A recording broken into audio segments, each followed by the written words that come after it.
जय हिंद मित्रों।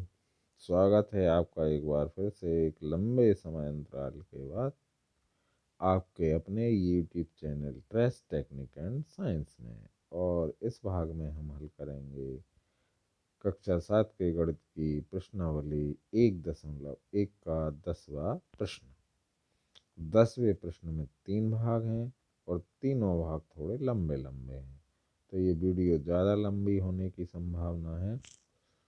अतः हमने इसको हल पहले से कर रखा है, फिर समझाने का प्रयास किया है। प्रश्न देखिए, पहले प्रश्न समझते हैं।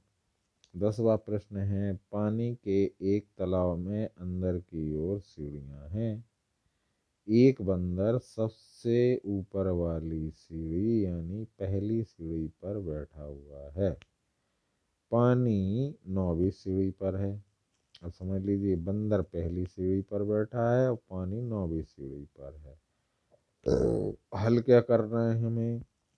पहली बात, वह एक छलांग में 3 सीढ़ियां नीचे की ओर जाता है। एक छलांग में 3 सीढ़ियां नीचे की ओर जाता है और अगली छलांग में 2 सीढ़ियां ऊपर की ओर जाता है। कितनी छलांगों में वह पानी के स्तर तक पहुंच जाएगा? ताकि प्रश्न में दिया हुआ है कि बंदर पहली सीढ़ी से जब छलांग लगाता है नीचे की ओर तो वह 3 सीढ़ी पार कर देता है, और जब दूसरी छलांग लगाता है तो 2 सीढ़ी ऊपर की ओर पहुंच जाता है। इस प्रकार हमें ये लंबे प्रक्रिया से गुजर कर इसको हल करना होगा। हम जल की ओर यानी नीचे की ओर लगाई गई छलांग में पार की गई सीढ़ियों की संख्या को धनात्मक पूर्णांक और ऊपर की ओर लगाई गई छलांग में पार की गई सीढ़ियों की संख्या को ऋणात्मक पूर्णांक के रूप में निरूपित करके हल करते हैं। तो बंदर ने पहली छलांग में पहली सीढ़ी से छलांग लगाई तो 3 सीढ़ियां पार करें, तो वह कहाँ पहुंचा? ये पहली सीढ़ी में 3 सीढ़ियां और पार कर दी तो चौथी सीढ़ी पर पहुंच जाएगा।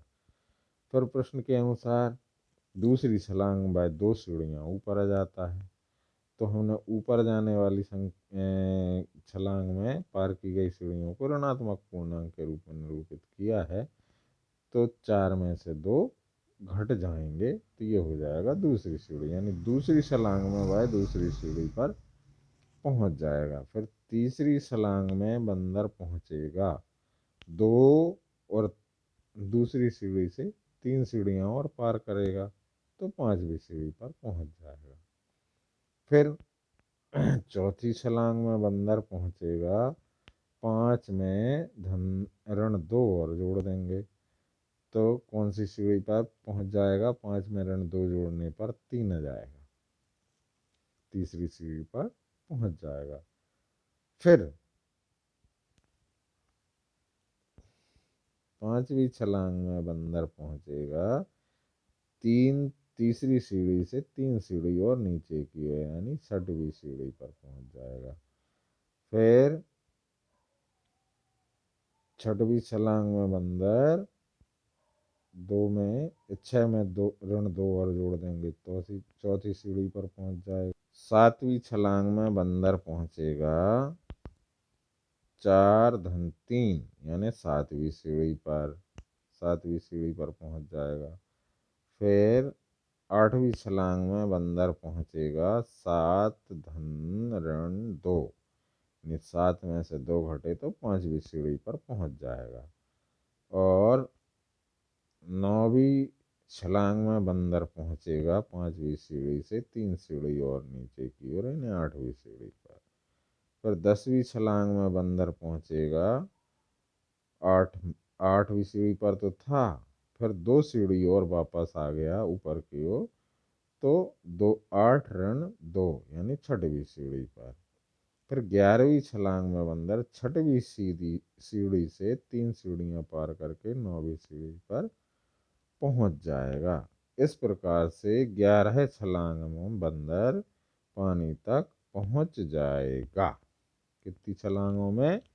11 छलांगों में बंदर पानी तक पहुंच जाएगा। आइए अगला भाग देखते हैं। ये पहला भाग था। अगला भाग है कि पानी पीने के पश्चात वह वापस जाना चाहता है। इस कार्य के लिए वह एक छलांग में 4 सीढ़ियाँ ऊपर की ओर और अगली छलांग में 2 सीढ़ियाँ नीचे की ओर जाता है। कितनी छलांगों में वापस सबसे ऊपर वाली सीढ़ी यानी पहली सीढ़ी पर पहुंच जाएगा? इसको इस प्रकार से हल किया है।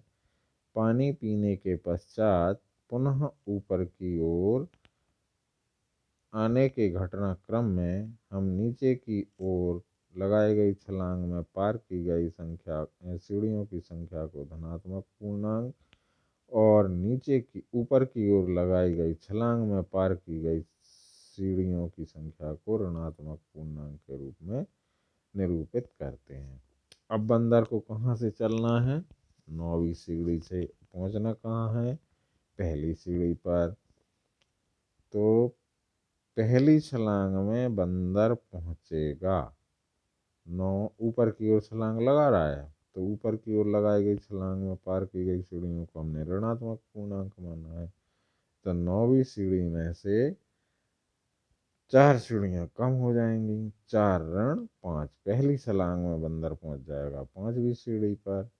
फिर दूसरी छलांग में 2 सीढ़ियाँ नीचे की ओर पहुंच जाएगा, तो 5 और 2 7वीं सीढ़ी पर पहुंच जाएगा। फिर तीसरी छलांग में 4 सीढ़ियाँ और नीचे की ओर जाएगा, तो तीसरी सीढ़ी पर पहुंच जाएगा। फिर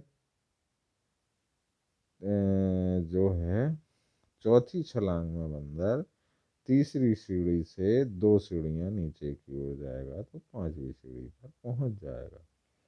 फिर 5वीं सीढ़ी से ऊपर की ओर छलांग मारेगा 5वीं छलांग में, तो 4 सीढ़ियाँ और कम हो जाएंगी यानी पहली सीढ़ी पर पहुंच जाएगा। इस प्रकार से हमने लिखा होगा कि पहली छलांग में बंदर पहुंचेगा, दूसरी छलांग में बंदर पहुंचेगा, तीसरी छलांग में बंदर पहुंचेगा, चौथी छलांग में बंदर पहुंचेगा और 5वीं छलांग में बंदर पहुंच जाएगा पहली सीढ़ी पर। इस प्रकार से 5वीं छलांग में बंदर पहली सीढ़ी पर पहुंच जाएगा।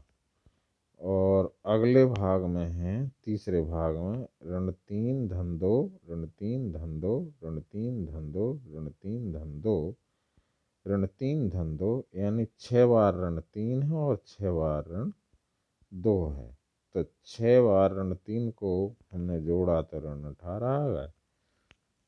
सॉरी 6 बार ऋण 3 है और 5 बार ऋण 2 है, तो 6 बार ऋण 3 को हमने जोड़ा तो ऋण 18 आ गए और 5 बार धन 2 को जोड़ा तो 10 आ गए। तो 10 में से 18 ऋण 18 में 10 जोड़ेंगे तो ऋण 8 आएगा। अब उसमें प्रश्न में ये पूछा है कि यदि ऋण 8 नीचे की ओर पार की गई सीढ़ियों की संख्या को निरूपित करता है, तो भाग 2 में ये 8 धनात्मक जो योग आएगा वो किसको निरूपित करता है?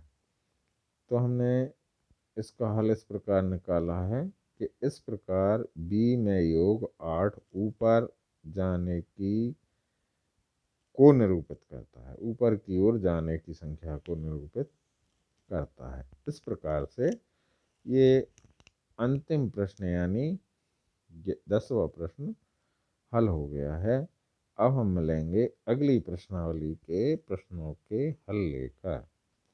तब तक के लिए जय हिंद, वंदे मातरम।